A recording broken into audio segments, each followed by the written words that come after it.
Kahit bumabagyo, hindi nagpapigil ang mga Caviteño para manood ng Felix Manalo the Movie. Sa dami ng tao, napilitan pang magbukas na maaga ang mga sinihan. Report si Jen at Tiang sa Ortiz. Umulan man o bumagyo, hindi natinag ang mga excited na manonood ng Felix Manalo dito sa SM Dasmariñas. 2 oras bago ang takdang oras ay napuno na ng pila ang sinihan. At dahil sa dagsa ng tao sa mga maaagang oras, ay nagbukas ng 3 cinemas ang pamunuan ng SM sa last showing para ma-accommodate lahat ng mga gayak na mga panauhin. Sa ngayong 2nd linggo na nito sa mga sinihan ay parang hindi natatapos ang pila ng mga nagnanais makapanood nito.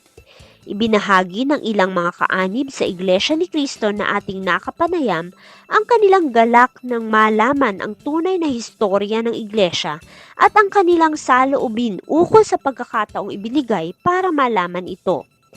At marami din tayong nakausap na umaming nabibilang sa ibang relihiyon, ngunit sila'y nahalinang manood dahil sa kanilang sariling curiosity sa kung sino ba ang tinatawag na sugo at kung ano nga bang mayroon siya at ang iglesia para magtaglay ng ganito na lang na respeto at pagmamahal, paninindigan at pagkakaisa ang mga kaanib nito.